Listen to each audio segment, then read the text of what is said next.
are live. Welcome back to the On3 podcast, everyone. You got myself again, Salvi, and nickname Teddy, apparently again. I got my co-host, Naveed, who's, what was your nickname again? Slim Shady?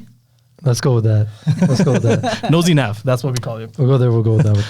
And today we got a very special guest. She does not have a nickname, but she goes by the name Weiting. This is actually kind of a high school reunion.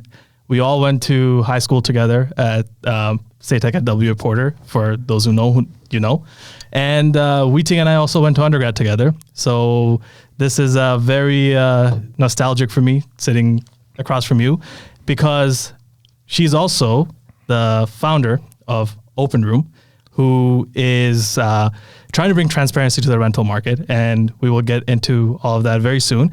But welcome to the pod, Weiting.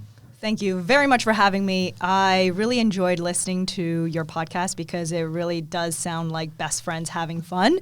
And many of the podcasts that I show up on are very serious, right? So hopefully today we'll get into some of the fun things that I do in life. Absolutely, yeah. So we try to keep it fun. As many stories as you can tell from your life, from your journey to the point where you are right now.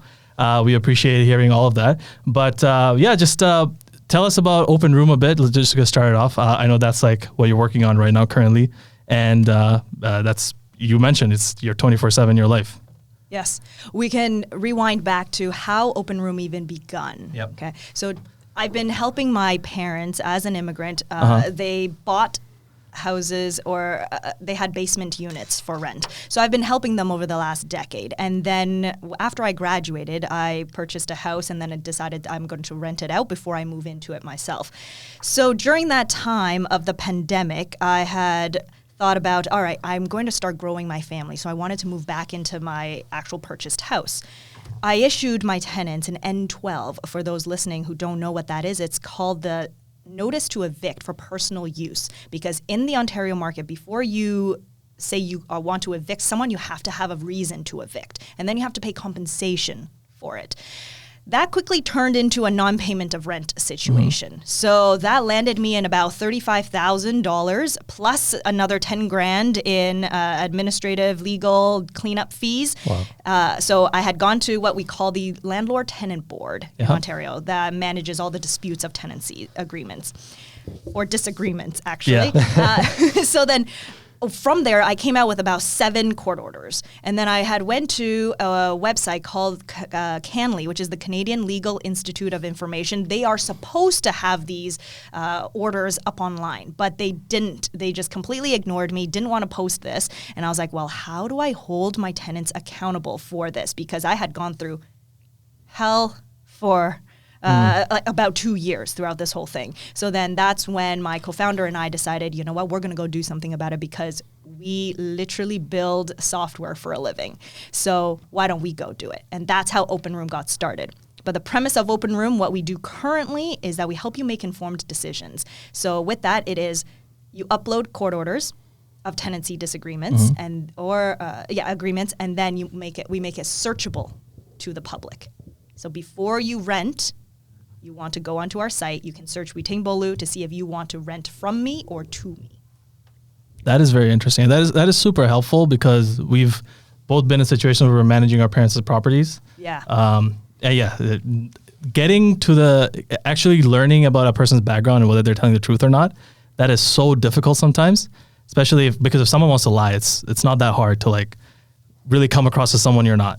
Absolutely. I can't tell you how many stories that I've heard where even if you get a realtor involved or a property management firm, if they don't do their due diligence, it is very, very easy to end up getting a fraud case. And you don't even know until, you land in a non-payment or damage to your property. Yeah, absolutely. Your journey through to now opening Openroom, which we'll get into even more in detail in a bit. But as I said, we've known each other since high school. You were the president of our student council. And clearly remember that one. Yeah, that was probably the best year we had when she was our president. So it was some of the most fun times of my life. And only that, as I mentioned, you also helped me when I was trying to get into my Interracial School of Business through my application. So you've kind of played a pivotal role in that during that time. And so Yeah, it's as I mentioned, it's like going back in time. So tell us about your high school days, because I know you were someone who even back in the day seemed to me like you were always on the run. You were always doing something. And I know you mentioned this, you were sometimes tired going through high school. So tell us about that. Let's go all the way back. Wow. Okay. Going all the way back. This is over a decade ago, right? A couple fond memories. I used to fall asleep in class all the time because I was so tired. I think I used to drink coffee from McDonald's because I used to work at McDonald's, and then I would always have the closing shift and then take home the leftover chicken nuggets and coffee, and then go home, study. I vividly remember sitting in front of the computer at midnight trying to learn computer science. I did not do very well in the class, let's just put it that way. And I thought, okay, I'm never going into tech, which is very awkward or odd because we went to SATEC, which is a tech-focused school. Exactly. Yeah, I didn't do anything. I didn't study. I didn't think I would go into tech, so I went into business school, right? But anyways, some of my other fond memories is meeting my life partner, also from high school, right? Yeah. Exactly. So I remember in grade 10 or grade 9, end of grade 9, when the office posted grade point averages on the office. And they did that? Yeah. Oh, wow. Yeah. But they only did it for 1 year. So maybe somebody complained and then it didn't end up being a thing anymore. They used to post it. And I remember being like third on the list. And I was like, so who is this second person that I don't know who beat me? I need to find out who this South Asian person is. Yeah, I knew the first person, but didn't know the second. So I was like, okay, I need to go find him. And that's how I learned about my current partner, Vishal. And that goes on from there. That is awesome. Like, we know Vishal as well. An amazing guy. He, as I mentioned to you, he used to be my peer tutor as well. What a small world, right? Yeah, small exactly. World. So, I guess once you had that journey in high school and then you transitioned into Schulich, which is a business school, where was that switch when you went from, essentially enrolling into a business school and then eventually getting into product management? Oh, good question. When I was in high school, I didn't even know what I wanted to study. I didn't even know there was something called commerce until my dad sat me down one day. I was like, okay, so Weiting, where are you going to go for school post-secondary? And I sat there. Conversation. Yeah. He's like, well, I spoke to my boss's son and they were talking about business school. And I was like, oh, okay, that could be good if I don't go into engineering. And having Asian parents or East Asian parents recommending business school, I was like, okay, yeah, let me look into that. So then I started searching all of the business schools that were in Ontario because I didn't really want to go into the States or anywhere. Not that I could even get in at the time, but that was where I started. I said, okay, where are these schools that I wanted to go? And then what could take me international? And that's how I landed at Schulich as my top pick because there was the IBBA program. Yep. Yes. That's how I got in. Mm-hmm. Was your goal to maybe work internationally, or was that the motivation behind it? Yeah. Actually, I wanted, because I am from an East Asian background, so I wanted to go to China for exchange because Schulich had the exchange program in third or fourth year that you get to go. And I was like, yeah, I want to go to Beijing. I want to work internationally, study Mandarin again, because when we first immigrated to Canada, I wasn't born in Canada. When we first came here, I didn't learn that much Mandarin or Chinese.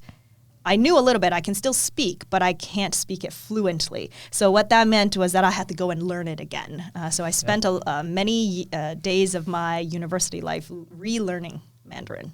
Oh, wow. And this was on the side? Yeah, pretty much on the side, but I also took courses. And then I also did a couple exchange semesters in China as well, over the summer, because I couldn't find an internship. Whoever is in business school or even in school now, if you're not in a co-op program, it's so hard to find a job. It's really hard, yeah. Yes, and you feel that pressure when you are in school. Everybody's asking you, okay, so what's your internship over the summer? And they start asking you like January. And I'm like, I don't have anything yet. So then I ended up going abroad.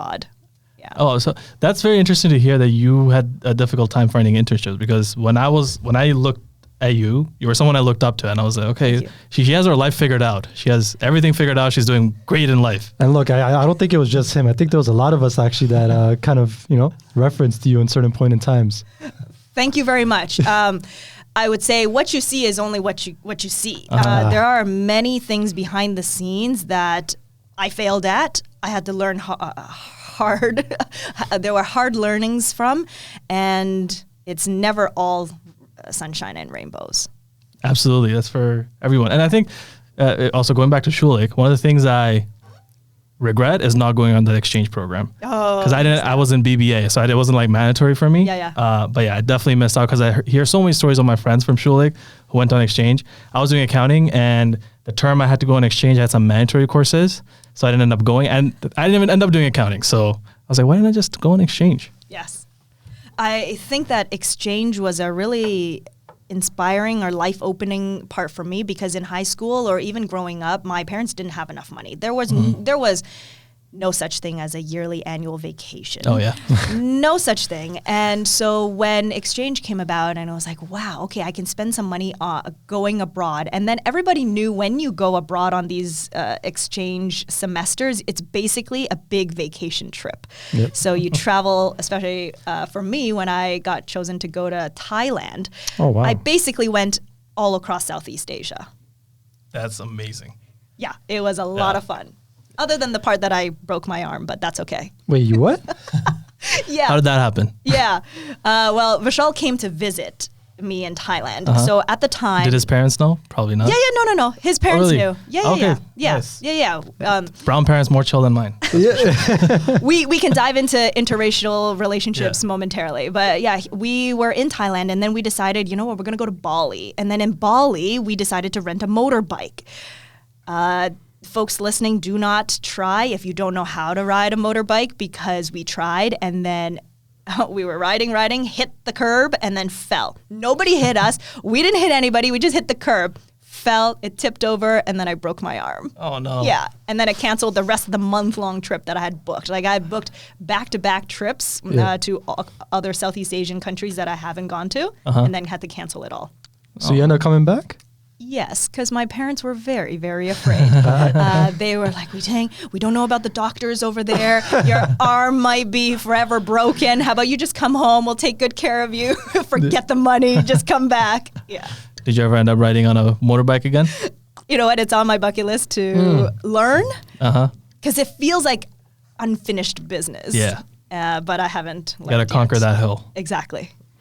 You talk about that exchange program, going to several countries, and there's the traveling component to it as well. I guess, what were your main takeaways from that exchange program then leading into your, early graduate career? You have to learn to have fun. There are days when I worked 24/7. I basically eat, sleep, and work. I think I still do it today, but it's work hard, but you also relax and breathe and enjoy your time. But then part of that means self-care and taking care of your mental health. And from an immigrant family, mental health is just like, there's no such thing.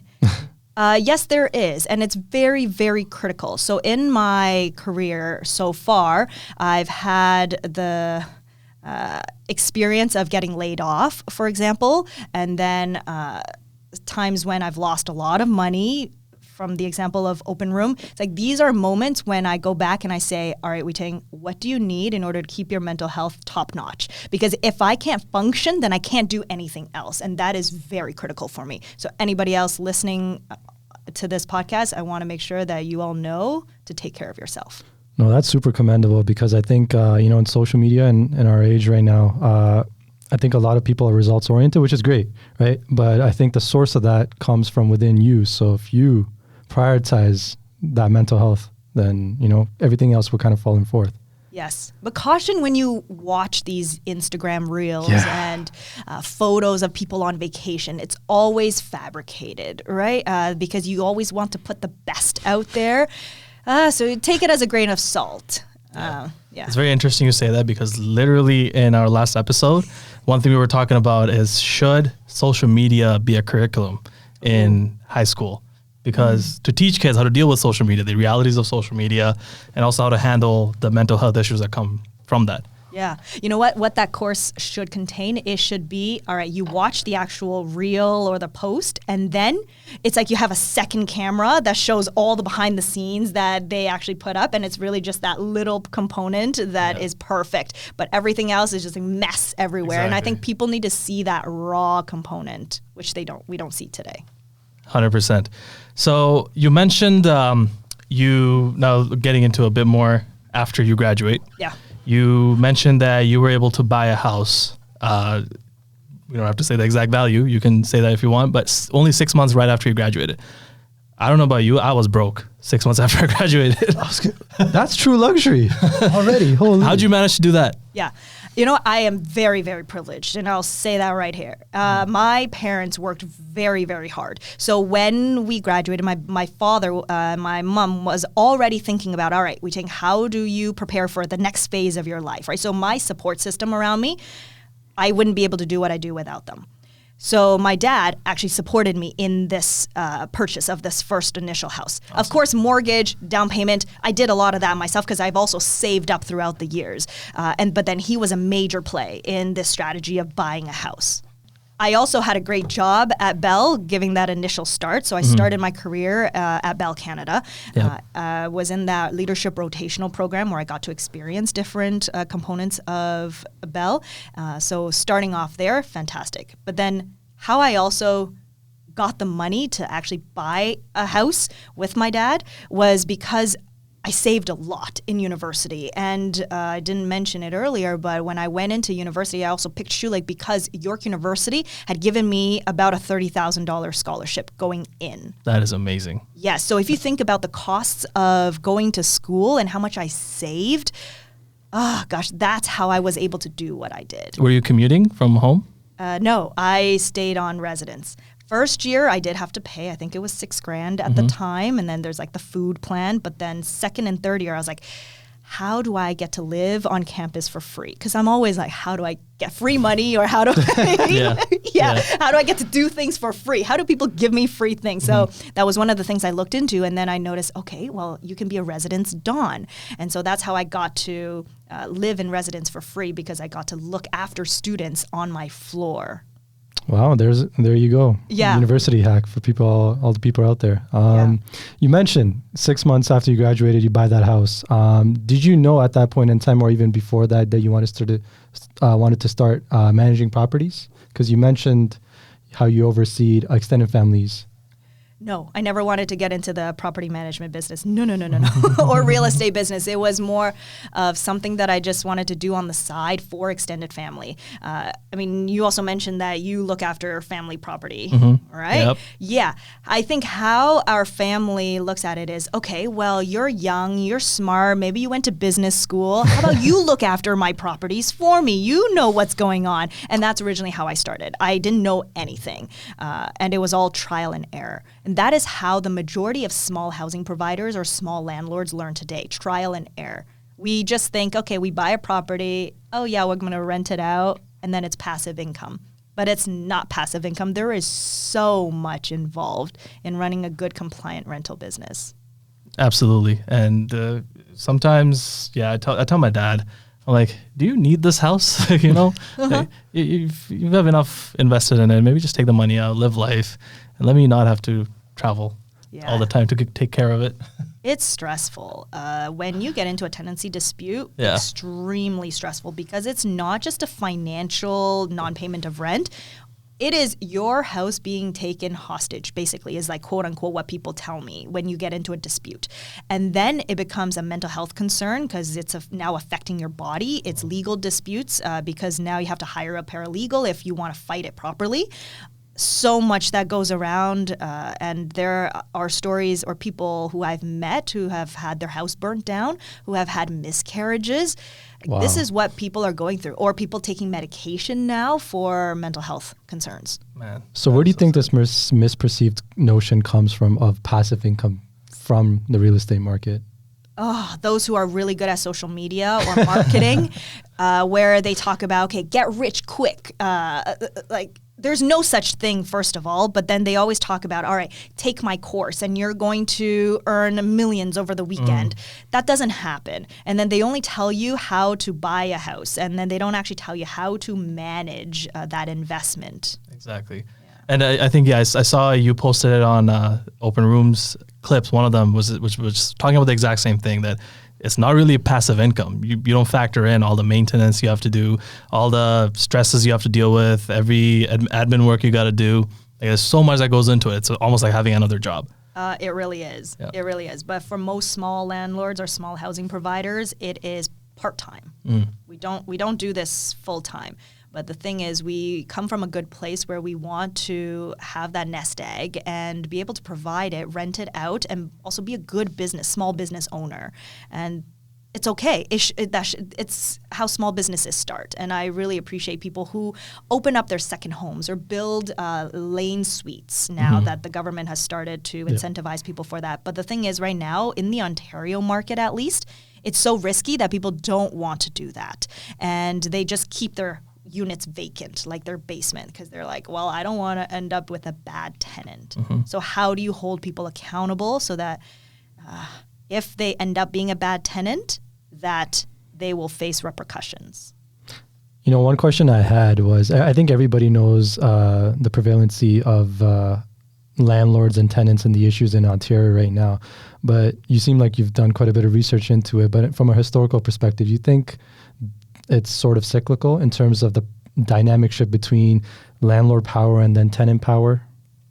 Ooh. Well, you know what? They say that the worst relationship is between mother and daughter, and then the second is between landlord and a tenant. So if we think about that, I don't think it's actually cyclical. I think that it is heightened after the pandemic. After the pandemic, I believe that there seems to have been behavior shifts in the market where, all right, I don't have enough money, I could get away with this, and then people keep talking about getting away with, say, non-payment of rent or damaging properties. And then what that leads into is the delay in the landlord and tenant board space, where now landlords and tenants are trying to file for disputes, right? And then you have this big backlog at the landlord-tenant board. And then even after you go to the landlord-tenant board, what happens after? It's like nothing, no repercussions. So I think that it has really been heightened by the pandemic, and it's not exactly cyclical, but because the bad relationship has always been there. And there will always be a feel that the landlord has more power than the tenants. Didn't you have a case like that too, where... Yeah, I was just saying everything you're talking about, like it's coming right to my heart right now, because you said it, you go to the landlord and tenant board, that's step one.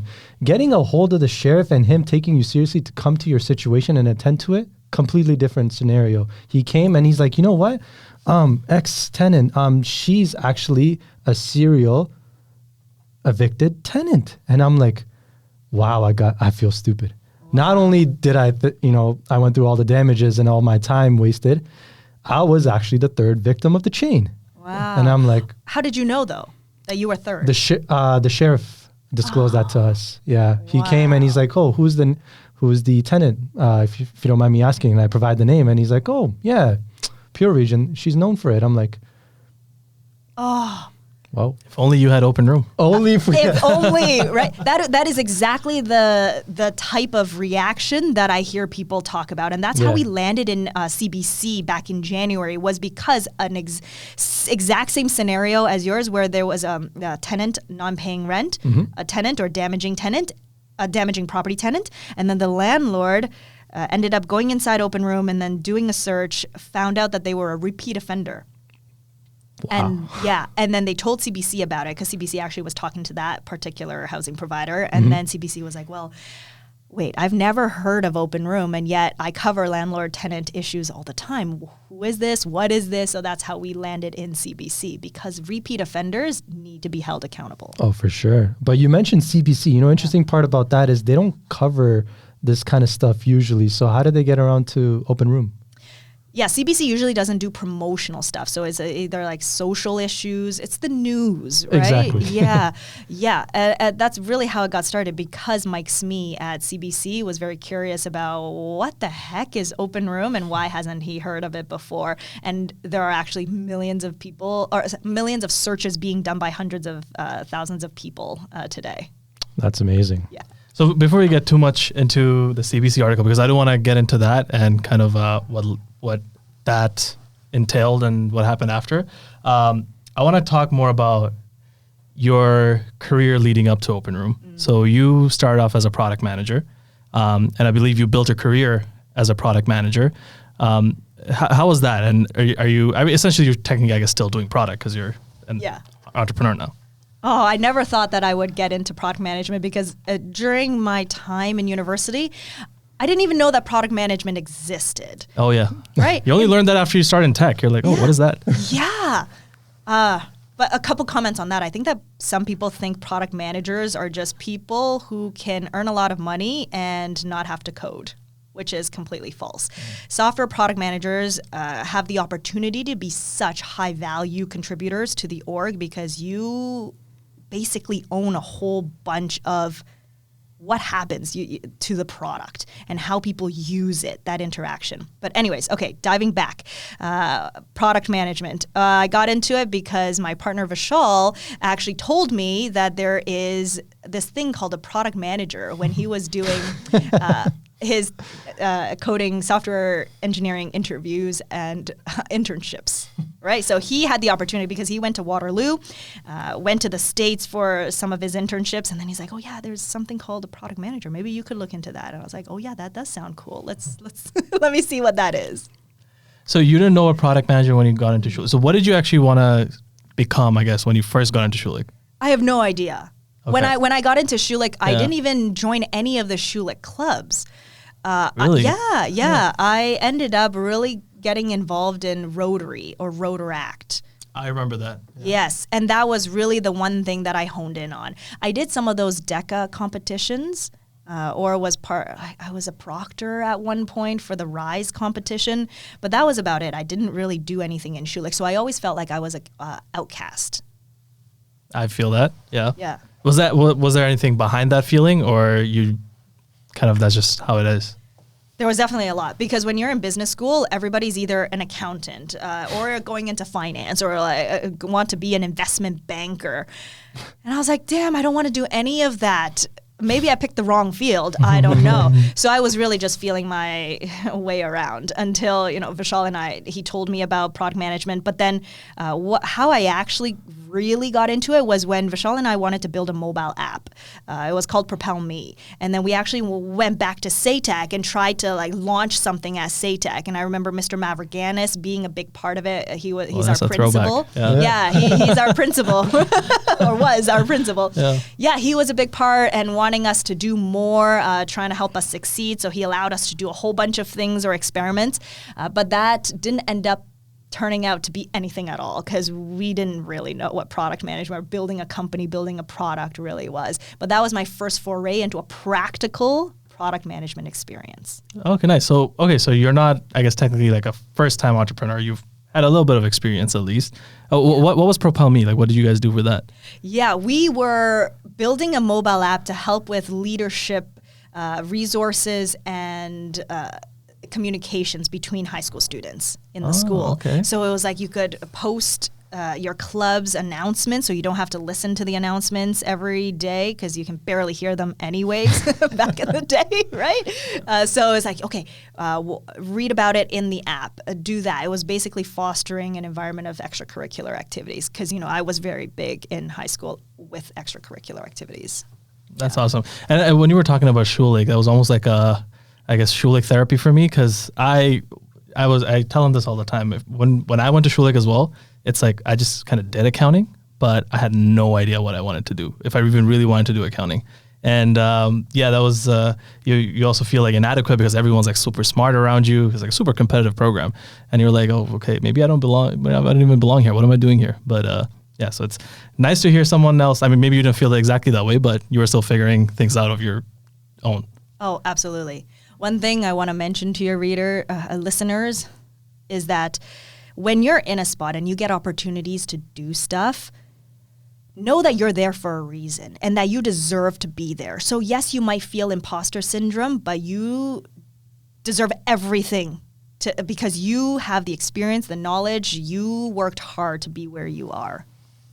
That's good to know. That was literally my follow-up question. I was going to say that, a lot of people can relate to the concept of going through university or college or whatever other avenue, and they're going through it and they don't know what they want to do. It's not defined yet, and everybody else around them is defined. So how do you consistently stay in that mindset to be like, I will get there. I don't know where it is, but I will get there.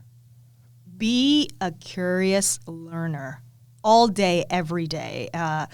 If you don't know, it's okay that you don't know. How my dad, what did he say to me? He sat me down one day and said, Weiting, I don't care what you do, you just better be the best at it. Wow. Yeah. So then I was like, okay, I'm just going to go and do whatever, but I better be good at whatever I choose to do. It's like, don't go out there and do it half-assed. Oh, I don't know if I'm allowed to. Yeah. Oh, that's all. Yeah. Okay. So go out there and try to be so good at it, right? If you're going to be doing it just half-assed, then you're like, okay, well, no one really knows who you are. Then you're not really building value for the world or for yourself. So how do you do what you do, but be very, very good at it? Wow, that's quite powerful. Thank you. So what it seems like you've mentioned your parents a few times, and it seems like they did play a pretty pivotal role in your life. What are some, learnings from them some other learnings from them that you can share? Oh, that it's never too late. So earlier about young professionals thinking you don't know what to do with your life, it is okay. Let me give you the example of my mom. My mom came to Canada, didn't know a single word of English, and still doesn't know today. To this day. I mean, she can speak a couple words because my little kids are learning English, so she can speak just a few words, but she didn't know, and she only worked minimum wage because for her, not knowing English, she wasn't able to get any English-speaking jobs that paid any more than minimum wage. So it would just be grocery stores or bakery section at the grocery stores, or working as a nanny for Chinese immigrant families as well, or rich families. But she still got paid minimum wage. Anyway, so for her, she's now in her late 50s, and she has found her groove. I kid you not, a few years ago, she took a doula course. Oh my gosh, and she earns more than anybody in the family. Really? Yeah, Wow. Yeah. Yes. That is awesome. Yes. Yeah. It is actually so amazing to see that she gets contracts because as a doula for the Chinese community, the first 30 days is very important for postpartum moms and babies. So she'll go and help them do everything, like take care of their baby. Like she'll be the one to take the baby to sleep, feed the baby, take care of the mom, cook for them, and clean. So she's like a 3-in-1 for the family. So she gets paid a lot of money to do this. And I look at her, I'm like, wow, she has found her stride in her late 50s. So that's really inspiring for me. So it's never too late. Was that before or after? I guess, did you always want to be an entrepreneur? It's not that I always wanted to be an entrepreneur. It's that I wanted to solve good problems, right? I think many people go in and say, oh, I want to be an entrepreneur, but being an entrepreneur is so lonely and so hard. You have to have the resilience and the good mindset, the consistent mindset to go and be an entrepreneur. I think some people might glamorize it, just like earlier how we mentioned the get rich quick scheme, but it's not like that. You have to be committed to maybe do this for the next 10 years. Can you do it? Can you commit? I mean, if you actually ask me, I'm like, oh my gosh, I'm so overwhelmed. So no, I did not always want to be an entrepreneur. That makes sense. But what I was going to go with that is it sounds like your mom inspired you in whatever way to just keep going, right? Yeah. What I always thought was going to be my end game, which hopefully I'll still get there, is be a philanthropist. Because I studied on basically a full ride on a scholarship, I want to give back in the future. So then if we work my way back on how the heck am I going to be a philanthropist if I have no money, I got to go make money. So that's when I thought, all right, then what's an ideal path? Maybe I could be an entrepreneur and build something for myself. Because if I work for someone forever, I will never make enough money to do anything. Yeah. So would you say that was your switch from quote unquote go from the corporate world to the entrepreneur world? Because you said, you love solving Yes. problems. So was it like a lack of problems in the corporate world, or just you knew your time was right to set foot in the entrepreneur route? It is not a lack of problems. There are many problems to solve in the corporate world and very interesting problems too. But the pivotal switch for me was when I was attending some of the Velocity entrepreneurship sessions at Waterloo. There's the Velocity Accelerator, but there was a professor, I can't remember who or what his name was. I think he teaches economics, but he did a talk. And what he said, oh my gosh, I still quote to this day, it's, you always work for somebody else and help them build their empire. When are you going to build your own? And from that day forward, I was just like, I don't want to work for someone forever. That is powerful. Yeah. So you mentioned solving problems and working in product. What are some of the biggest problems, I guess, you wanted to solve while you were there? Ooh, the most mind-boggling problem that I had to solve was in my last organization. I worked for Assurance IQ, which is an insurance brokerage technology firm that was bought out by Prudential for about like $2.3 billion back in 2019, right before the pandemic. But I didn't catch the acquisition. I came in after, so I didn't get a big payout like everybody else may have gotten. But in my term at Assurance, I got to build a lot of the 0 to 1 features or solve some of the problems that were related to insurance agents and their tooling. But the best one was around their compensation. So how they got paid, what they got paid, what was the distribution, the frequency. And that was particularly powerful for me because you're sitting there thinking just in front of that computer and you're thinking, wow, you're basically controlling how someone gets paid. If you mess up a single dollar, that means that person maybe can't pay their rent for the month, or that they can't put their kids in school because they have to pay tuition. It matters a lot. And those are some of the behavioral problems that I really find fascinating. Product managers do play an extremely critical role, and especially like organizations that are based on a product. That's a very interesting field. So now you've worked a product, I think you said 8 years. Is that right? Mm-hmm. So now when you started Openroom, were there things that you learned in your career that applied in Openroom, and are you still doing, I guess, an entrepreneur version of a product management? Oh, there are so many learnings. I'd say anybody who wants to be an entrepreneur, don't rush into it. I think the average age that people say to be a successful entrepreneur is like 35. I forgot what it was, but it was like, or maybe it was 45, but it's not in your early 20s, right? Because when you're in your early 20s, then you don't know enough about life. Maybe you don't know enough. And it's okay that you don't know. And you don't have to be in a rush to go start a company and try to earn millions of dollars. It's okay. You can wait and earn some of the relationships, build relationships, know people who are in your circle, and then learn a whole bunch. So during my time, like last decade in product management, I learned so much. Say, for example, earlier we were talking about building Propel Me as an app. Back in the day, we were like, oh yeah, we're gonna get so many users. We better build for scale. So what we ended up doing was thinking about, wow, what happens when we get 100,000 users? We should build our tech stack with the best and the greatest, latest technology. But the thing is, if we haven't even found product market fit, tested the market, nobody even wants our stuff. So even if you build the latest, greatest, if nobody uses it, then it's moot. There's nothing to be proud of. Right? So that is something that I brought into Openroom, whereas when we built Openroom, we built it over the weekend because we were just so angry at the system. We built a single page application that doesn't even have a logged in experience. Like when you go onto the Openroom website today and you type in openroom.ca, so it's OPENROOM.ca for those who are listening, you don't even have to log in.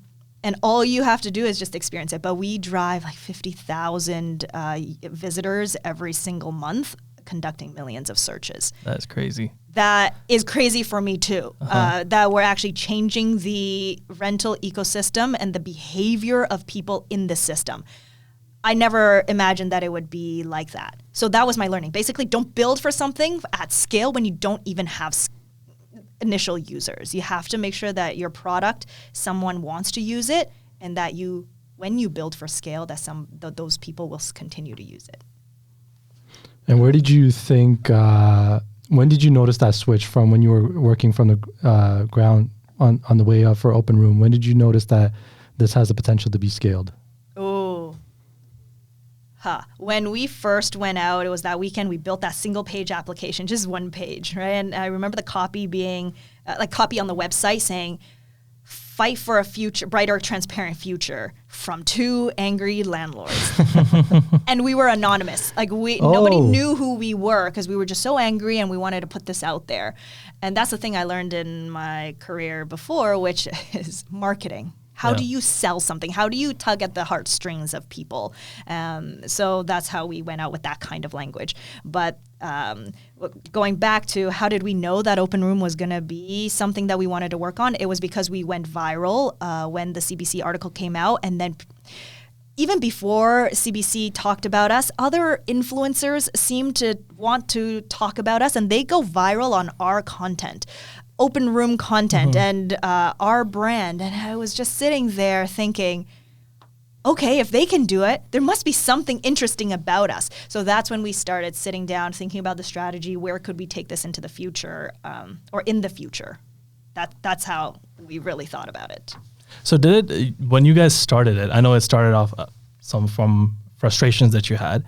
Did you think it could be like a viable product, or was it more like a passion project that you just, I just want to put it out there? Yeah.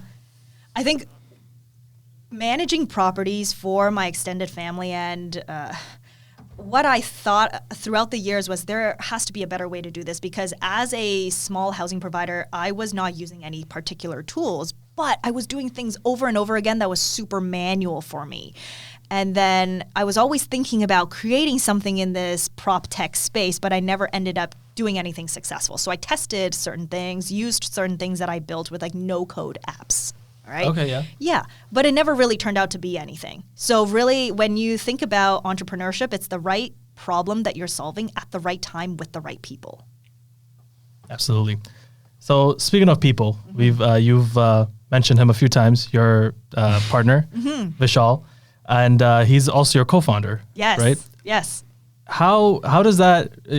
I mean, because you're essentially with your partner 24/7, and I know a lot of people say, okay, it's sometimes I want to go away, take some get some space. How does that dynamic work between you and your partner working on Openroom together?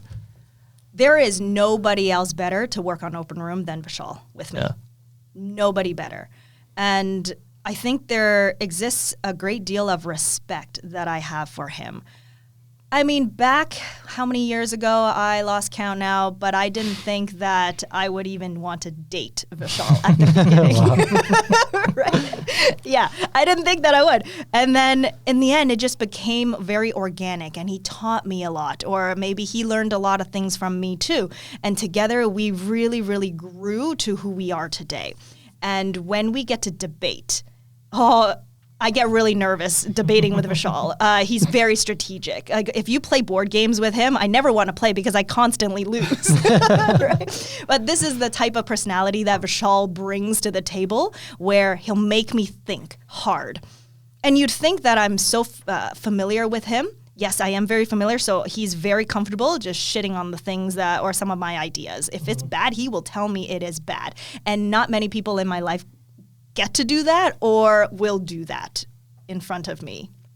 So I appreciate that. But at the root of it, it's the respect that we have for each other, and that great deal. I have a great deal of respect for him.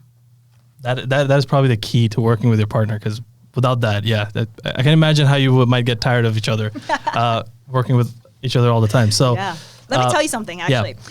For those who, some people might think that this is completely weird, all right? But prior to us even starting Open Room, what we used to do as a couple is every quarter, we would go on these think weekends. So basically, we would plan a Friday evening, Saturday, Sunday, and we would go on a few dates, but we would book a specific cottage spot or like we went to Niagara Falls one time.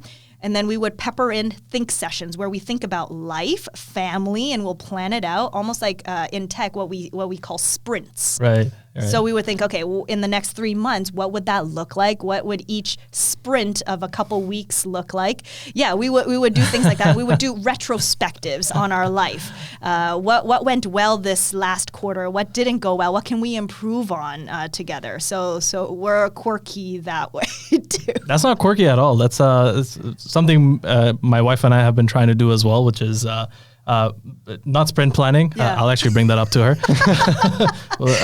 But at least like setting goals and then having retrospectives at every time interval to see how we're reaching towards those goals. Yeah. And I think that's very important as a couple. Very important. And something else that we do is the shout outs to each other. So we don't say our own wins. We actually force each other to commend each other for the wins that we've had. So what that means is, Salvi, if you're doing a great job over the last quarter, I will find all of your good moments and your wins, and we call them the small wins. And then during the small wins, when they happen, we'll go out for a bubble tea celebration or something, or we'll buy an ice cap, like a $2 ice cap. It used to be $2, but now they've inflated the price. Definitely not $2 now.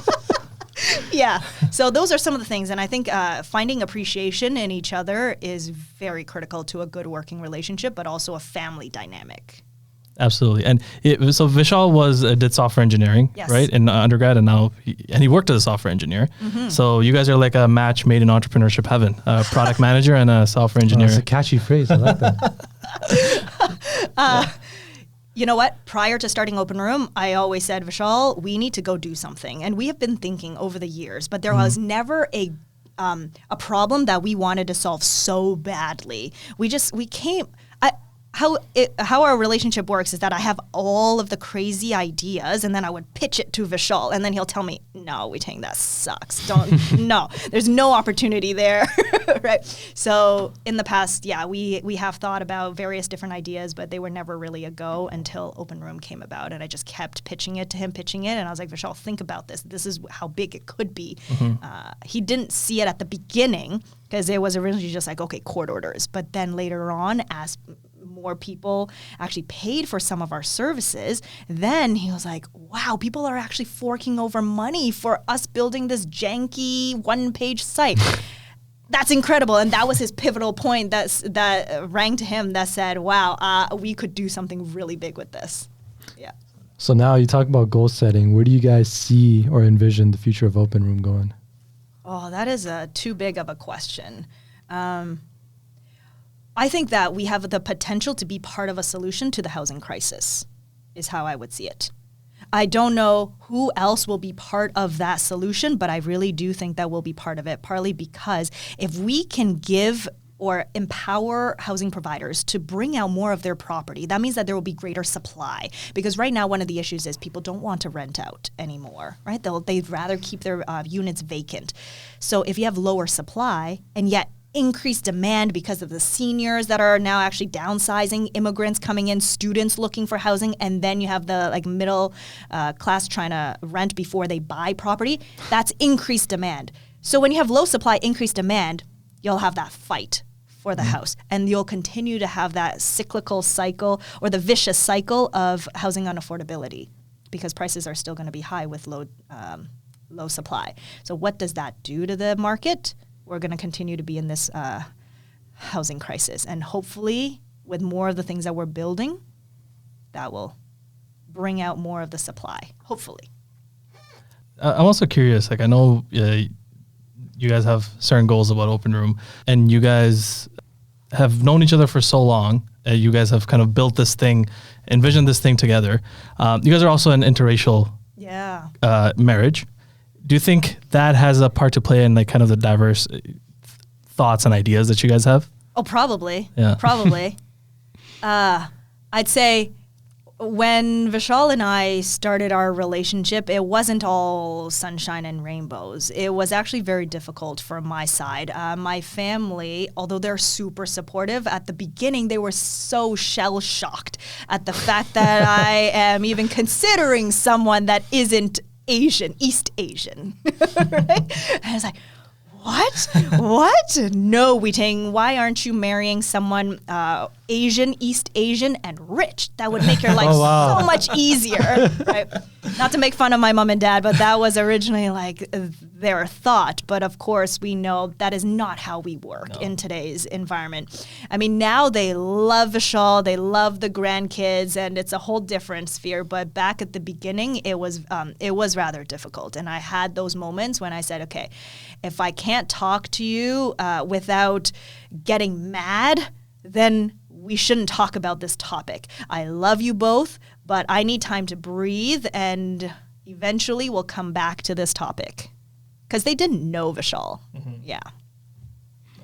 Now they know. So you've also mentioned you have 2 beautiful babies. Kiddos? Yeah, right? They are 2 under 2, yes. 200. How do you're an entrepreneur. Your husband also an entrepreneur with you. Yeah. You have 2 kids, and you mentioned this being a mom is like being on call 24/7 on your LinkedIn bio. I read that. It's actually very funny. So how do you manage all that? I can't do it all on my own. Yeah. Right? Vishal's a fantastic dad, and grandparents are always there for us. My mom's a doula, as I was mentioning before, and because she's a doula, she helped us for a good 2 years. Right? Nice. For like over the last couple of years, we have her for a few more weeks. She has been by our side helping us. So she forgone her work again because of us. And I want to thank her if she's listening to this. I'll translate it for her, but that's how we're able to do it. And we have very specific routines that we try to follow, because in the evenings, like those who have kids will know that in the evenings from 4 p.m. to 8 p.m., it's pick up, dinner, shower, sleep, bedtime, play. All of that needs to fit in those 4 hours, and you can't really do much out of it. Right? So I would say Vishal and I are quite the workaholics, but we do have very specific time for family. So my dream has also been to be an entrepreneur. Like ask him, I go through like 10 different ideas. Yeah. Haven't executed on any, which is a bad thing. I should get on that. I don't think it's a bad thing. Yeah. I think that you just keep having these ideas, but then when you find that right idea with the right time and the right people to work with, you will know.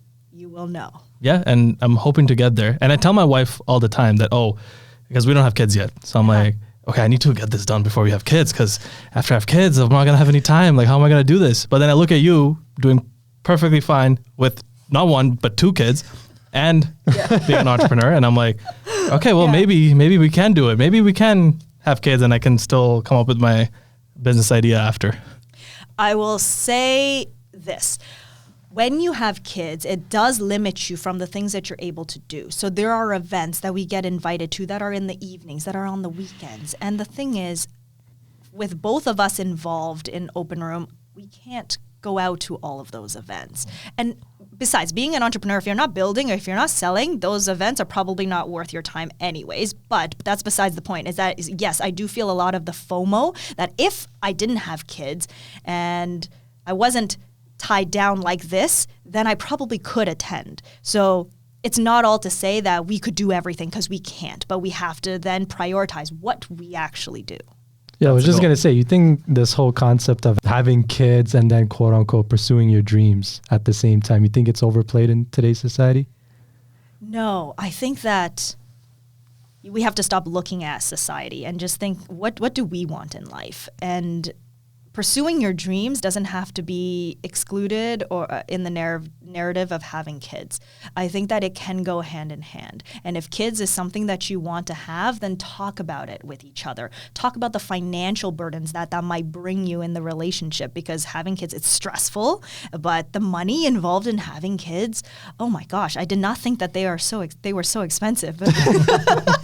they are quite expensive. If we talk about daycare, but the government came out with like $450 almost 50% discount at Yes. daycares.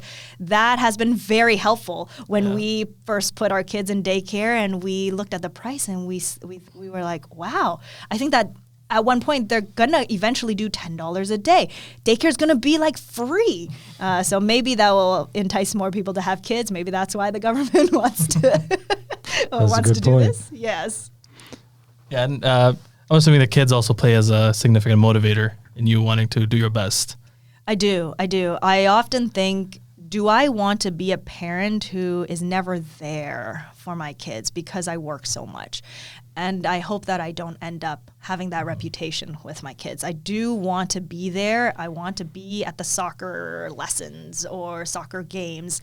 I want to be there. They're not ready to play soccer just yet, but we'll see how that goes. I want to be seen as a responsible parent in their eyes, and hopefully I will be a good role model to them. I think you're definitely doing a great job already. Oh. Yeah. You know, we're talking about Openroom a lot. We're talking about everything pertaining to that. But let's say you weren't running Openroom. What would you be doing right now? Ooh.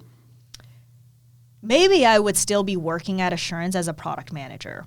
But I always said that, not always said, I did think about what I would want to do next. Say, for example, if I wasn't a product manager, I would probably go be chief of staff to somebody. Chief of staff, for those who don't know, it is where you kind of just do a whole bunch of different things, but for a specific leader. It could be the CEO having a right-hand person as chief of staff, and you could be a glorified admin assistant, for example. That's maybe one of your tasks, but you could also be thinking about the strategy behind the specific leader on what are the main pain points that they're going through. That could be one. Or maybe like the chief operations officer or something like that to small startups. Those were some of the things that I was considering or thinking about. Yeah. That would be amazing. So we've talked about your successes so far and how you got here. Let's dive into some times when you feel like you failed. What would you say has been your biggest failure to date? Oh, other than losing 35,000 in a completely maybe, oh man. Some of the things, I think when people see me go out there talking about my experiences, they think that it's all sunshine and rainbows. But when we go back to how I started, a couple of things, like back in high school, for example, grade 10 English, there was Macbeth, I think, was the English. That's the one, English, yeah? Yeah, English, where you had to memorize something. And I hate memorizing. I think I'm still having a little bit of traumatic experiences from that English class because our teacher required us to memorize Macbeth. Was that the one where it's like, is this the dagger? You guys see Was that before me? Macbeth or Yeah, Hamlet? that's the one. That's Was it Macbeth. Macbeth? Yeah. Yeah. Is this the dagger I see before me? Yeah, I can't remember what it was, but you had to memorize Shakespeare and you had to go up there and memorize a verse.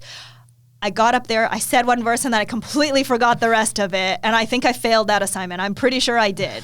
I didn't do well. Let me just ask you this. Yeah. Do you remember in like what part of the order you were in relation to that presentation? No. Because there was a hack. You know, if you went after 10, 12 people, you kind of got the script. True. Because it was the same person saying the same goddamn thing. Well, even if I was the 20th person, I probably still couldn't memorize it. I am very bad at memorizing, and that is something that I want to share with everybody because I failed multiple times when I was younger when it came to public speaking. And then I trained myself over the last 10 years to get out there in front of people and actually practice. But I didn't need to memorize things. All right. And another instance where I completely froze up was when it was the RISE competition at Schulich, where in first year you could, or was it second year, where you get to be a proctor. Proctor is where you like usher people from one room to another room. And then these proctors also get an opportunity to do a case competition presentation. And I remember standing in front of the judges from industry. I was so nervous. And then we had 4 people on the team. I was saying my line and I completely forgot what the heck I was talking about. And then my partner standing beside me basically said my line. And then I went and repeated her line. Oh, really? Yeah, because I lost my, I just couldn't present. I completely lost it. I blanked out. yeah, from that moment on, I really just said to myself, okay, how do I make sure that I can get in front of people on the stage, put myself in those positions where I could practice? And I really believe in I can't remember who said it, but if you spend a decade doing stuff for free, you'll eventually get paid to do it. I see that happening in my life right now. Wow. That's very true. Yeah. It's very surprising that you struggle with public speaking, because I remember in SATEC as like the school president, you would not think you were scared of public speaking, because you were like pretty well put together. And as I mentioned earlier, probably our best school year. But you have to think what you see isn't always what is behind the scenes, and that each person behind the scenes, when I got up to speak, for example, at SATEC, I would have practiced several days in advance, written out a whole script that I wish I could memorize, but I didn't. I would practice a lot before I go out to do anything. And even in preparation for this podcast, I would do a lot of research, because when it comes to debate or on-the-spot thinking, I have trouble with it. I know I have trouble. We wouldn't be able to tell at all. That's for sure. No, but I think you attributed it to right there. I think a lot of people, maybe including myself as well, we kind of get focused on memorizing and just knowing what we need to do or what to say. But instead of that, if you could get drilled down into like really understanding why you're doing it, and in your case, actually preparing and putting the time in, then results will show. Yes. So yes. Practice. What I say to people in Zoom meetings nowadays, because many meetings are just all over Zoom, or now using Zoom, is you can write a script if you're going to prepare something, and then you can actually read off the script. But you have to actually read off in a way that it doesn't look like you're reading off the script. Exactly. But that's how I used to do things if I'm doing presentations on Zoom, that I would have a script. Yeah. That's preparation is the key to success, and you've done that really well. And I think that goes with any kind of fear I think that people have. If you're scared of doing something, but you prepare enough, eventually, even if you're scared, you'll still succeed because you've put that preparation work in. Yes. What about you two? Are you two going to stay in the current career that you are thinking about, or thinking, you know what, I might try something else later on? You know what's funny? I probably can't speak for myself, but I can speak for him. Okay. And he's probably going to switch careers, because honestly, I think he's good. I hope my manager doesn't hear this. But yeah. Some people just have a knack, and I think, again, on that forefront of continuous learning and just that curiosity, I think he's going to go in a different field. What's next? I was actually just mentioned this. Yeah, product management. Look at that. Oh. Yeah, because I went to Schulich, same as you, and I worked in tech. So I'm like, okay, that would be a good blend of my, I guess, backgrounds, and also I want to eventually get to a place where I can be a successful entrepreneur. So I just feel like that's a good stepping stone to getting there. So yeah, that's the goal right now. Again, hopefully my manager doesn't hear this, but let's see where that goes. Awesome. I love talking to product managers, and I remember being in a leadership position at companies, hiring for product managers or hiring for different positions, but I got to interview hundreds of people. So blessed to be able to do that, but I remember taking chances on aspiring product managers, people who came from hardware, for example, right? It's very different from software product management. And taking a chance on aspiring product managers has been so fulfilling, because I can see their growth. They get promotions every year because they're actually so good at what they do, and they're learning, constantly learning. And it brings me a lot of joy to watch people grow. Yeah, exactly. And I think another thing for me is I feel like I get bored if I'm not challenged. Yeah. So my switch from accounting was because of that. I don't know if I was getting bored because I wasn't challenged, but I think I got to a point where I was finding accounting kind of boring. And I was like, okay, what's next? All right, let me teach myself some programming. And then I was like, okay, let me do that, and then started building a career in that. And now I'm like, kind of want to do something else. Yeah. Well, if you look at your career from an accounting perspective, right, you have that expertise in accounting. So then bring that to the table when you're looking at what kind of products could I manage that maybe their team wants the financial background of things. And there are many products out there that would love someone with an accounting background. Just putting it out there.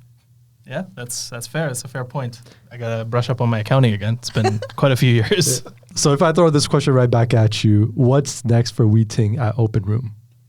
For me, I am no longer doing product management. I am doing sales and marketing, and I'm trying to crack the code in social media, like the TikTok, the Instagram, and I'm learning a lot of neat tricks and techniques on how to produce great videos. So anything you see on the Instagram or social media accounts from Openroom, I script, film, and produce all of that on my own. I have some helpers, but mainly it's my storyboards that go out there. Because the thought here I'm trying to tap into is mind share. What that means is people aren't ready to buy something just yet when they first land on openroom.ca. 95% are probably not ready to buy. So how do we keep people engaged and thinking about Openroom as a resource for them when they are ready to buy? So that's why we go into the content play right now. And that's what I want to specialize. That is where all of my focus is going into. Social media, extremely important. We've been learning that too while trying to promote this podcast and having good quality content out there. What are some tricks or tips you would give to people who are trying to grow on social media? Ooh, okay. These are things that I have learned, but I'm no expert. I can share just so people listening know that I'm a little bit credible is that one of our latest videos almost reached it passed 500,000 views. Oh, nice. Yeah, and then the recent few that I posted, like 20,000, 10,000, I was like, okay, something seems to be working in comparison. If you watched my first few videos, they are quite funny when I look at it. And the way that I've edited and added emojis on there, they're kind of tacky. But anyways, okay. So when did you first start posting versus when you actually kind of hit one that went viral? Oh, good question. It was like July last year. Okay. July last year was when I first started. I really did not want to be public and out there and doing social media because I actually don't browse a lot. And then this year, January, was when I met people who actually owned agencies that help people go viral. And then I started learning from them. So one of my posts on LinkedIn lately was, okay, I asked one of these agency people, hire me for a month. I just want to follow you so that you could teach me how everything works. And then they were like, hell no, I'm not spending time on you. Why would I do that? And I was like, okay, fine. Then help me, give me feedback on some of these things that I'm doing. Okay, so few techniques. Number one, have a good hook. In the first 2 to 5 seconds is when people are choosing whether or not they're going to continue watching. Okay, so that's number one. And there are many ways that you can find good hooks and that are already pre-tested by other people. Number two is every second counts in your video. So if there's ums, uhs, pauses, cut them out. Rigorous cutting throughout the entire segment of whatever you're doing. And then number three, good lighting. And good voice volume. So sometimes there was one video that I posted and I was asking people for feedback, and then they were saying, you are wearing AirPods. AirPods don't have good sound and volume. So take that out, use something else. Yeah. And then number four, last one here, look at the camera when you're speaking if you're trying to talk to the audience. Like podcasts, it's a little bit different, right? But if you're going to do an educational video, and it's you talk to the camera. And because talking to the camera actually got me thousands more views, I recognize that in comparison to the video that I didn't look at it. So these are like the little subtle things. Very cool. I did not know. Yeah, you live and you learn. The only way to learn about these things is once you actually start doing them and you look at it, okay, this is working, this isn't. And then obviously you pick up some tricks and tips from other people along the way and then you start implementing them. When they work, that's like magic. Yes. Yeah. And then, you know what? I'll just give your audience and yourself a fifth tip. Depending on if it's a like, comment, save, share, each of those represent different engagement pieces. So if you have more shares than a like, it means different things like relatability or shareability. Like there are different things. And then depending on what you want to hit. So you could have like 50,000 views, but only a couple comments. What does that tell you? Like data tells you a lot. So got to analyze, which I didn't think about before. I've also noticed one thing, controversial things really get people riled up. Like I have people flaming me on YouTube over some random stuff. And there were some basketball clips that we posted. I was talking about the NBA and people love their sports. So I made a controversial comment, and they're like, "Oh, this guy's an old head. Of course, he's saying this is a Toronto Raptors fan." That's our highest. Like that video has the most engagement. I'm like, okay, that's something. But I'd say the same thing about your content, right? I don't know if it's controversial per se, but it is super relatable. Everybody and their uncles and aunts is somewhere in the real estate market. They want to know how they can prosper and get through this hurdle with the landlord and tenant space. Yes. Yes. I would say Openroom does come out with, it's not all, how do I say, we do want people talking about us. And that's how people start ending up going viral on our content, which we find fascinating, right? Yeah. And it's very important to provide education that is entertaining to people. It's not just spewing facts at people, but it's, okay, can they learn from my mistakes? Will they find it funny? They can roast me if they want, but if they can learn from me, then that's fantastic. How I see it is I don't look at my past to just learn to do what I want in the future, but it's really to think about alternative futures that could happen, right? Only then can I actually build for a better future. That's how I see it. Absolutely. Also, when talking about social media, I noticed you're also pretty active on LinkedIn. Mm-hmm. Do those tips, I guess, kind of, are they similar for like written content versus video content? Ooh, I was very active on LinkedIn, and that was my first social media foray. Instagram and TikTok, I was very uncomfortable with, but like for LinkedIn, it is actually very different because you have a different audience. It's the professional group, and the content on there is generally a little bit more professional. So yes, very different. But I do notice a couple things that you should do on LinkedIn, which is when people comment right away, you should comment right away. Okay, and then that'll find more engagement, more impressions. Tagging people was really good. And posting in the mornings. Like, when do professionals actually browse LinkedIn and actually interact? It's in the mornings. That's when I found it. It might not be, I don't know what it says in That's when they start their day and like, I need a new job. Let's look at LinkedIn. Yeah. And every time when I go on LinkedIn, I really don't like it when people start saying, oh, congrats to blah, blah, blah for getting a new opportunity, or like they congratulate themselves, right? And I think that's kind of tacky. Yeah. So I usually never do that. Yeah. But think about what will be of value for other people. People go on LinkedIn, and one of the cliche things about LinkedIn is when people go on there to humble brag. Yeah. Right? I've seen those. Yeah. I mean, that happens on Instagram too. It's true. Yeah. It's true. Yeah. I've been, for our podcast, we're pretty, I would say for now we're active on Instagram, TikTok, YouTube, Shorts. But yeah, LinkedIn and X as well are two platforms that we're exploring as well that we're hopefully going to start posting on soon. That's definitely a bit of a different demographic. Yeah. And with each social media platform that you go on, you have to think about ways to grow it. And it's a lot to think about and to manage. So I'm not on X, and I don't really know how to work YouTube yet because I don't do a lot of YouTube content consumption. But maybe I'll use This will be on YouTube. Techniques. Okay. So we'll see how that goes. Your start, yeah. Yeah. All right, awesome. Do you have anything else? No, I just wanted to go back to that hook. I think that's the video that went viral. As soon as you started off with the, I lost 35,000. I don't know why, but I was like, okay, I need to hear this. People care about losing 35,000. Exactly. Yeah. Another thing that these agencies taught me was if you have a video that is getting good comments, pick a comment and reply back to that comment in video form.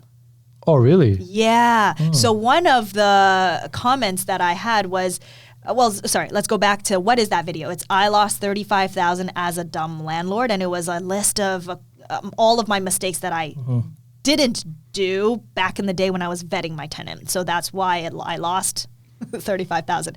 So then someone posted, "You didn't do shit. Did you even get their name?" Oh yeah, I've seen that one. I saw that one, Yeah. So then I basically did a video reply on it, and that and it got a whole bunch of reactions and comments from people. Oh, that's amazing. Yeah. You use your audience and their comments as good content. They're the most likely to engage. Yes. All right, you've given us a lot of great tidbits and advice throughout this podcast. My last thing from me if you had to kind of give an overall advice just for audience who are listening, for mostly from our analytics, it says people who are young professionals or people who are aspiring to grow their careers, what's a piece of advice that you would give them? Find people where you can ask great questions to, and don't be afraid to ask. Because the worst thing that could happen is that they'll just ignore you, or they'll say no. But who cares? What do you have to lose? If you want to get into product management, reach out to me and ask me some questions. Grill me on if this is even the career that you want to go into. Don't go into it blindsided, right? That's what I would say, is keep asking questions. Just don't be afraid to ask questions. There you go. Keep asking questions. We've asked you quite a few questions on this podcast, and thank you for answering them. We learned a lot. It's great also reconnecting after so many years. We saw each other in high school, undergrad, and now here as adults, and you as a mom, me as a married man. You as a single man, but a single man that is aspiring to get into the real estate market. So same thing as him. Want to reiterate, thank you for coming on to the pod, and I will definitely check out Openroom a bit more than I already have today. So. Your aunties and your aunts should check out Openroom. They are definitely, yep. Oh, for sure. Yeah, what is super interesting about Openroom is that once people hear about Openroom and they're going through the rental, is that we are the first thing that people start with, and you will use Openroom. And if you don't, you might be missing out on a piece of your vetting process or making informed decisions about your rent. So that was something that we didn't expect at all. So aunties and uncles who are listening in the South Asian or East Asian immigrant community, I think it'll be really good for them. I'm sending this to all my aunts and uncles, and I have quite a few of them. I was just going to say, that's a significant amount of population we just tapped into. So thank you, Weiting. Yeah. You're welcome. Before we let you go, you have any closing thoughts? Closing thoughts. I want to say thank you so much for giving me an opportunity to reach a new demographic. I really want to give back to the community. It's really important. So earlier I was talking about doing things for 10 years and then getting paid eventually to do it, right? That's why I say to people, don't give up. So a couple things that I did 10 years for free, hosting events. I hosted constant events starting from high school, right? And with the Rotary organization, weekly, monthly, all for free, and conferences too. And then I property managed basically for free for our parents, for my parents. And I know you manage. I don't think that they pay you, do they? No. I mean, hopefully an inheritance in the future. Yeah, exactly. So that, and then public speaking, I've pushed myself to go out there over the last decade. Like then now, it's like you get paid to do, or I get paid to do these things. So that's why I really believe in it, and that's why I'm telling people, it's like if you want to go pursue something, you ask the questions, and then you just go and try to learn as much as you can. That's my closing thought. All right, there you have it. Thank you so much, Weiting, for joining us again. We are myself, Salvi, again, Naveed, and anyone from our high school. If you guys want to come as well for another reunion, you're welcome to come down. We love reconnecting with people from our high school or anywhere else in our lives. But yeah, really glad you came down. This was an amazing conversation, and I hope people learn a lot. And I hope more people tap into Openroom because it is an amazing product. And if you're in the real estate market, you are definitely going to get a lot of benefit out of Openroom. And I wish you guys nothing but great success because it's a product that also people, especially in a market like Toronto, it's very much needed. And I'm so glad that you guys are doing it. And I have no doubt you guys are going to get even bigger and bigger as time goes on. Well, we have a few more months to do experimentation, so we will see where we get to by the end of the year. Thank you. Absolutely. All right, on 3, we out.